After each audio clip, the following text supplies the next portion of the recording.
Բարի լույս հարգելի հետևորդներ, եթերում ABC լուրերի առավոտվա թողարկումն է, ես Սվետլանա Պետրոսյանն եմ։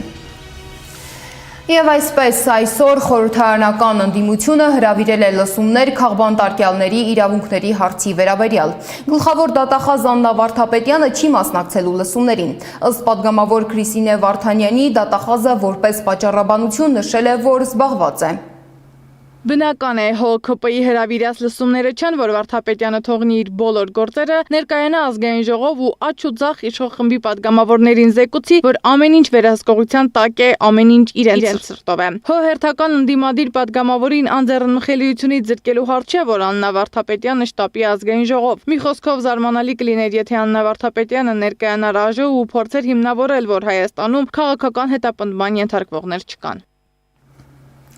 Երեկ հակակոռուպցիոն դատարանում ընթանում էր Գյումրիի քաղաքապետ Վարդան Ղուկասյանի պաշտոնավարման առաջին ժամկետներին վերաբերող գործի քննությունը, որը հետաձգվել է։ Վարդան Ղուկասյանին ու որդուն հակակոռուպցիոն դատարան են բերել երկու տարբեր կենտրոն եւ Արմավիր քրեակատարողական հիմնարկներից։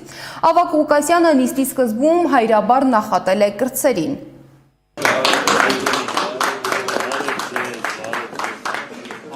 Պարոն Սպարտակ, համեցեք, անպայման հետևիցս պիտի գա Չեմ եկել վերել եմ Վարդան Ղուկասյանին 2021 թվականին մեղադրանք է առաջադրվել չարաշահումներով պետական գույք, համայնքային գույք հոտարելու համար։ Ղուկասյանը մեղադրանքը սարքած գործ է համարել եւ հայտարարել, որ բացառվում է իր ազատության համար իշխանության հետ գործարքի գնալը։ Հասկանալի է ուշացանը նմանատի բաներ, չի արել սա տեսակի կրվիվ է, տեսակի կրվիվ է։ Իշխանությունների հետ պայմանավորվեք և դա արժենա ձեր ազատության գին։ Իմ արունը իմ կարտը ցույց չի տալիս նմանատի ապրեդակ է, երբ որ բացեք իմ կենսագրականը, օրը սպաբելիս գրված է, մաքուր ճիշտ հայրենասեր բայրադրիչնի տղա, ես էլ նույնն եմ ու տենց կմնամ։ Պարոն Ղուկասյան,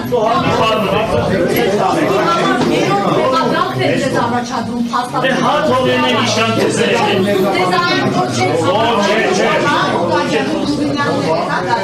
տեսակի կրիվ է, տեսակի, ես կողմից։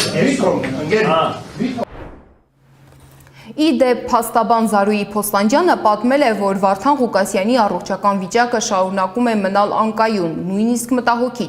Նրա օրգանիզմում շաքարի պարունակությունը անկանոն իջնում բարձրանում է։ Փաստաբանը նաև բանտային պայմանների մասին է պատմել։ Արգելում են նյութեր տրամադրել, ասում եմ բացառապես նյութերը պետք է վերաբերվեն այն գործին, որը իրենք կատարում են գրաքննություն, այսինքն այն փաստաթղթերը, որ մենք իրեն փոխանցում ենք, ամբողջը զննում են, քննում են, թե ինչի մասին է, բացի այդ պայմանները մեկուսարանում հետևյալն են 15 մետր խուց է,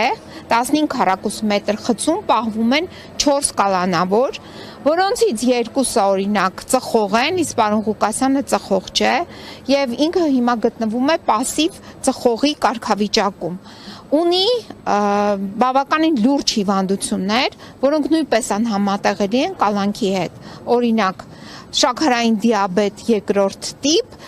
լաբիլ ընթացքով, այսինքն լաբիլ ընթացքը այն է, որ ես եմ հրավիրում բուժքույրին, ասում եմ հենց հիմա իմ մոտ չափեք նրա շաքարի պարունակությունը արյան մեջ, կարող է լինել 20 և կարող է լինել 2-3, այսինքն այդ տատանումը, որ 20 է բարձրանում և 3 է իջնում, մարդու մոտ առաջացնում է կտրուկ առողջական խնդիր, ընդհանուր կարող է կոմայի մեջ ընկնել մարդը։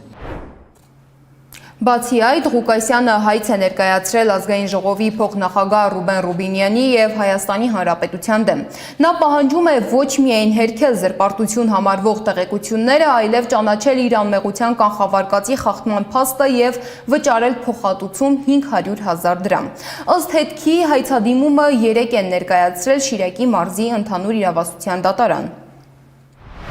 Ռուբեն Ռուբինյանը Facebook սոցիալական ցանցի իր էջում տարբեր գրառումներով կաշառակեր Սրիկա է անվանել Վարդան Ղուկասյանին այն բանից հետո, երբ հակակոռուպցիոն կոմիտեում քննվող քրեական վարույթի շրջանակում Ղուկասյանին մեղադրանք են առաջադրել։ Մասնավորապես հրապարակումներից մեկով Ռուբեն Ռուբինյանը Վարդան Ղուկասյանի նկարին կից գրել է. 6 ամիս եւ 1 օր ըստ հակակոռուպցիոն կոմիտեի ուղիղ այսքան պահանջվեց, որպեսզի սա վերադառնա կաշառակերության իր սիրած գործին ու բռնվի։ Սրա համար քաղաքական պատասխանատվություն են կրում իրեն քաղաքապետ դարձնողները Քոչարյանը, Սարգսյանը, Վանեցյանը, Դաշնակցությունը եւ մյուսները։ Ղուկասյանը գտնում է, որ խախտվել է իր հիմնարար արդար դատաքննության իրավունքը եւ դատական կարգով պահանջում է հաստատել խախտման փաստը։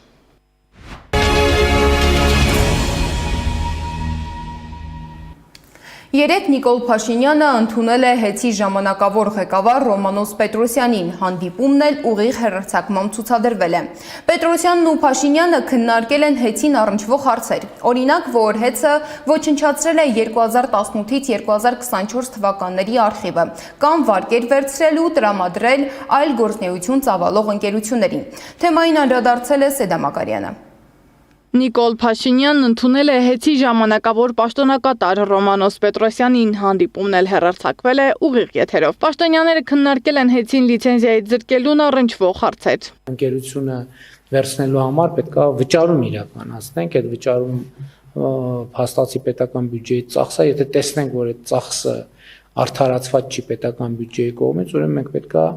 թափանցիկ ընթացակարգերով նոր ներդրող ներգրավենք։ ՀԵՑ-ի սեփականատեր Սամվել Կարապետյանի եղբորորդին էլ անդրադարձել է հանդիպմանն ու այն որակել որպես հանրությանը ՀԵՑ-ը խլելու հիմնավորումներ ներկայացնելու փորձ։ Կարապետյանը խոստացել է կետ առ կետ անդրադառնալ բարձրաձայնված թեմաներին։ Փաշինյանը մարդկանց վարկաբեկելու ինչ խոսք լավ մասնագետ է, բայց դրույթների մեջ չի խորանում եւ սա նրա թույլ կողմն է, ինչպես այստեղ, այնպես էլ ամենտեղ։ Ռոմանոս Պետրոսյանը նշել է, թե 2018-ից 2024 թվականների ցուցիչների մասին տեղեկությունները ՀԵՑ-ի արխիվից վերացվել են։ Նման պնդում արել էր նաև ՀԾԿՀ նախագահ Մեսրոպ Մեսրոպյանը։ Իմ նշանակումից առաջ այդ բոլոր փաստաթղթերը նաև արխիվից վերացվել էր, պարզապես աղալու միջոցով վերացվել են։ Այդ բոլոր փաստերը դարձյալ այս արժանքնություն արկային դարձել։ ՖԻՊԵ-ի լրագրողը սակայն պարզել է, որ այս պնդումները սխալ են։ Նա դիմել է ՀԵՑ ու խնդրել իր բնակարանի օգտագործած էլեկտրաէներգիայի վերջին տարիների ցուցմունքները, ներկայացնելով բաժանորդային համարն ու անձնագիրը։ ՀԵՑ-ում հաշված րոպեների ընթացքում ներկայացրել են 2019-ից 2025 թվականի նոյեմբեր ժամանակահատվածում նրա ամսական ծախսերի գրաֆիկը։ Ըստ Փաշինյանի, ՀԵՑ-ի անունով բանկերից տոկոսով վարկեր են վերցրել ու առանց տոկոս տվել են ընկերություններին։ Փաշինյանն ու Պետրոսյանը պնդում են, որ այդ ընկերություններն իրենց հերթին չեն զբաղվել էներգետիկ ոլորտի աշխատանքներով։ Արդյունքում վարկեր են ստացել եւ բիզնեսներ այլ ոլորտներում, ընդ որում դրանց մեջ կա նաեւ ՀՀ ոչ ռեզիդենտ ընկերություն, ամենացավալին դա է։ ՀԵՑ-ի կոպիտ ասած, իհարկե համատությունս ուղիղ չի, կոպիտ ասած ՀԵՑ-ը վարկա վերցրել կամ երաշխավորություն տվել մի ընկերության, որ ասենք օրինակ կոշիկի առևտրով է զբաղվում։ Կարող ենք այդպես ենթադրել եւ հատկանշական հենց այս խախտման այն է, որ դրանով ՀԵՑ-ը իր ենթակառուցվածքները դրել է ուղղակիորեն ռիսկի տակ եւ տվյալ ընկերությունները իրենց պարտավորությունը բանկերի նկատմամբ չկատարելու կամ պատշաճ չկատարելու արդյունքում բանկերը կարող էին բռնագանձման վարույթներ հարուցել սահմանված օրենսդրական կարգերով ՀԵՑ-ի նկատմամբ։ Պաշտոնյաները ՀԵՑ-ում կատարվածը փողերի լվացում են որակել ու պնդել, որ իրենց կողմից բազում խնդիրներ են բացահայտվել, որոնք պատճառ են դարձել ՀԵՑ-ին լիցենզիայից զրկելու համար։ Միաժամանակ կրկին շեշտել են, որ հոսանքի գնի նվազեցումն անհնար է։ Ըստ Փաշինյանի, այդ պարագայում մի քանի տարի անց խնդիրների առաջ կկանգնենք։ Սեդա Մակարյան, Գեգամ Ղազարյան, ABC Media։ Իսկ մեր ձևով շարժման համակարգող Նարեկ Կարապետյանը անդրադառնալով Նիկոլ Փաշինյանի եւ Ռոմանոս Պետրոսյանի հանդիպմանը նշել է, որ ՀԵՑ-ում աշխատավարձերը որոշում է հանրային ծառայությունները կարգավորող հանձնաժողովը։ Իսկ Սամվել Կարապետյանը իր գրպանից ՀԵՑ աշխատակիցներին վճարել է 11 միլիարդ հավելյալ աշխատավարձ, որ աշխատավարձերը բարձր պահի։ Նրանք խոսում են նրա մասին, որ ՀԵՑ-ում ղեկավարության աշխատավարձը բարձր է, աշխատակիցների աշխատավարձը ցածր է։ Ուզում եմ ձեզ տեղակ բերել, որպեսզի հակադրություն ստեղծեն, ինչպես միշտ իրանք ղեկավարություն եւ անձնակազմ հակադրություն են ուզում ստեղծեն։ Ուզում եմ ձեզ տեղակ բերել, որ իրենք թող բեցով զբաղվեն, բեցում էլ նույն վիճակն է, բեցը պետական է, իրենցն է։ Բա բեցում ինչու չեք փոխում, ՀԵՑ-ում եք փոխում։ Միակ նպատակը ձեր ուղղակի արդարացնելն է, խլելը։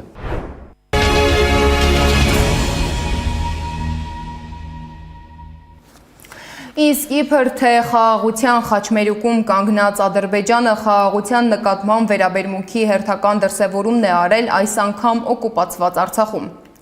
Ադրբեջանական վանդալիզմի զոհ է դարձել նաև Ստեփանակերտի «Մենք ենք մեր սարերը» հուշարձանը կամ որ ավելի հայտնի է Տատիկ Պապիկ արձանը։ Ազգությամբ թալիշ ադրբեջանցի լրագրողը հրապարակել է տեսանյութ, որտեղ հստակ երևում է, որ արձանի առջևի հատվածում ադրբեջաներենով արված տարբեր գրառումներ կան։ Լրագրողի հրապարակման մեկնաբանություններում մեկ ուրիշ օգտատեր այլ տեսանյութ է հրապարակել, որում հուշարձանի տարբեր մասերում ևս երևում են ադրբեջաներեն փորագրումներ եւ գրառումներ։ Ակնհայտ է, որ Արցախի հայկական կրոնական, պատմական ու մշակութային ժառանգությունը շարունակվում է մնալ վտանգի տակ։ Բաքուն չի հրաժարվել ու չի հրաժարվելու Արցախի բնակավայրերից հայկական հետքը վերացնելու, դրանց հայկականության դիմագիծը փոխելու եւ ադրբեջանականացնելու գործընթացից։ Ահազանգ է հնչեցրել Գեղարդ հիմնադրամը։ Երևի խաղաղության նկատմամբ վերաբերմունքի հերթական դրսևորումն էլ մեր հայրենակիցներին Բաքվում կեղծդատելն է։ Բաքվի ռազմական դատարանը շարունակում է քննել Արցախի նախկին պետնախարար գործարար Ռուբեն Վարդանյանի դեմ կեղծ գործը։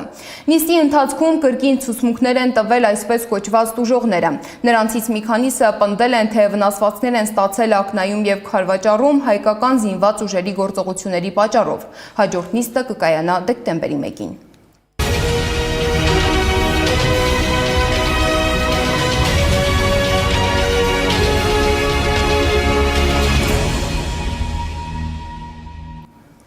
Միջազգային լրահոսից։ Ամերիկայի Միացյալ Նահանգների նախագահ Դոնալդ Թրամփը վստահ է, որ Ուկրաինայում երկարաձգվող հակամարտության խաղաղ հանգուցալուծման շուրջ համաձայնագիրը մոտ է ավելի մոտ, քան երբևէ։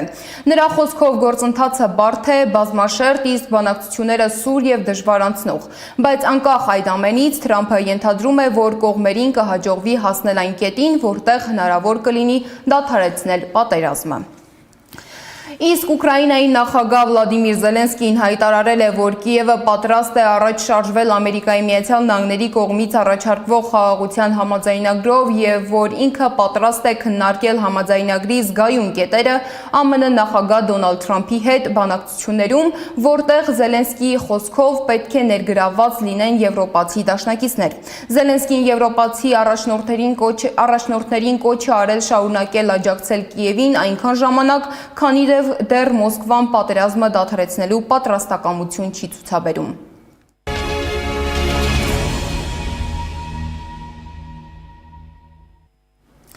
Սև ամպեր են կուտակվել Հայաստանի գլխին կրակի եւ ծխի տեսքով, Տավուշի եւ Գեղարքունիքի որոշ հատվածներում բռնկված հրդեհների դեմն առնել դեռևս չի հաջողվում։ Ինչպես է բռնկվել հրդեհը ու ինչ վնասներ կան Սեդա Մակարյանի ռեպորտաժում։ Սև ամպեր են կուտակվել Հայաստանի գլխին բառի ուղիղ իմաստով։ Հայաստանի տարբեր մարզերի անտառածածկ տարածքներում հրդեհներ են։ Դեռ նոյեմբերի 21-ին Գեղարքունիքում է բռնկվել հրդեհը։ Պատճառների մասին պետական մակարդակով հստակ տեղեկություններ չի տրվում, բայց մասնագետները կարծում են չոր խոտն ու տերևները այրելու հետևանք է։ Հրդեհները հասել են նաև Տավուշ, Լոռի, Շիրակ, անգամ Սյունիք ու Վայոց ձոր։ Եղանակային ցուրտ պայմաններում հրդեհի այս արագությամբ տարածումը կասկածելի է բնապահպան Սիլվա Ադամյանի համար։ Ինչ խնդիր կա։ Սա մենակ կապված չի տերևներ վառելու եւ խոտածածկ տարածքներ վառելու հետ, ինչպես դուք նշեցիք, մեկը մյուսի հետ կապ չունի։ Հիմա ուզում եմ, մենք էլ չենք հասկանում, անկեղծ ասած, ես էլ այդպես որ տարածվել է, Լոռից դեպի անընդհատ ահազանգում են, նկարում են բնապահպան լրագրողները, իրենց կայքում նույնիսկ Google-ով նայել էին առանձին տեղերա, մեկը մյուսի հետ կապ չունեցող, ու սա տարօրինակ է։ Հրդեհները բռնկվել են տեղ-տեղ, որն ավելի շատ կասկածներ է հարուցել, որ պատճառը խոտ ու տերև այրելն է, բնապահպանը վստահ է, բայց դրա տարածման պայմանները հստակ չեն։ Հրդեհի երկու օջախ մարվել է ըստ ներքին գործերի նախարարության տարածած հաղորդագրության։ Այս պահին հրդեհաշիջման աշխատանքները Տավուշում եւ Շիրակում շարունակվում են։ Հրդեհաշիջման գործողություններին ակտիվորեն մասնակցել են նաև հարակից համայնքների բնակիչները, աջակցելով փրկարարներին բարդ եւ պատասխանատու աշխատանքում։ Ներքին գործերի նախարարության փրկարար ծառայությունը հորդորում է համայնքների բնակիչներին արոտավայրերում չոր խոտերի եւ ցանքատարածքների մաքրման ընթացքում խուսափել այրումներից, չառաջացնել լրացուցիչ հրդեհավտանգ իրավիճակներ։ Նախարարությունը հայտարարել է, որ աշխատանքներն իրականացվում են ոչ միայն մարդկային ռեսուրսներով, այլ նաև սարքավորումներով, մասնավորապես Պաշտպանության նախարարության ուղղաթիռներ են գործածում հրդեհը մարելու նպատակով։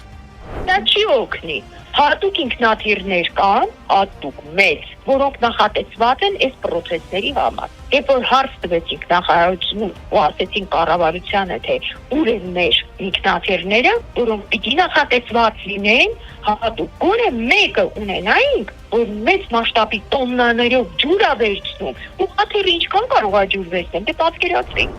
Բնապահպանն ասում է, Հայաստանում չոր տերև ու խոտ այրելու վատ մշակույթ կա, որը վերացնելու ուղղությամբ աշխատանքներ պիտի տանի պետությունը։ Բայց միայն հրդեհից հետո շրջակա միջավայրի նախարարությունը հաղորդագրություն տարածեց, որ նման քայլի գնացողը կպատժվի օրենքով սահմանված կարգով։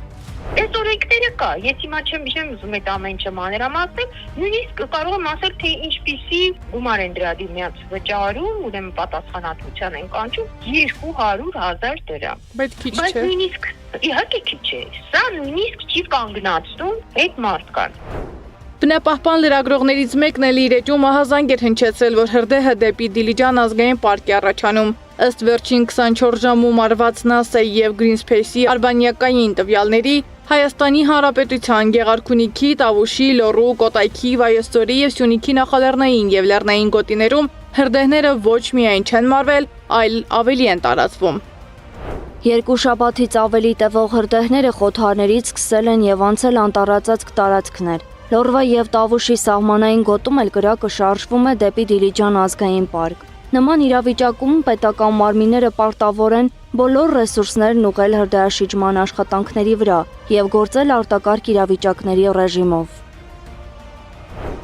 Եվ ներքին գործերի նախարարությունը եւ բնապահպանը նախազգուշացնում են չոր խոտի եւ տերևի այրելու հետևանքով վնասվում է հողի բերիությունը, վնասվում է նաև մարդկանց առողջությունը։ Այրման ընթացքում ոչնչանում տուժում է կենսաբազմազանությունը, թուլանում է էկոհամակարգի ինքնավերականգնման ունակությունը։ Այս պահին էլ հրդեհաշիջման աշխատանքներին մասնակցում է 1830 փրկարար, 10 ոստիկան, 103 էկոպարեկ, 17 հիմնական եւ 143 օժանդակ տեխնիկա։ Սեդամակարյան, Նոնա Գևորքյան, ABC Media։ Եվ վերջում եղանակի մասին։ Սպասվում է առանց տեղումների եղանակ։ Երևանում այսօր ցերեկը սպասվում է 12-ից 14, իսկ երեկոյան 0-ից 2 աստիճան ցուրտ։ Այդ ժամի համար առանձնացրել էինք այսքանը, շարունակեք հետևել մեզ YouTube-ում, Facebook-ում, Telegram-ում, Instagram-ում, TikTok-ում կամ այցելեք մեր պաշտոնական կայք 3w.abcmedia.am։ ABC լուրերի հաջորդ թողարկումը եթերում կլինի ժամը 12-ին։ Բոլորիս արդյունավետ աշխատանքային օր։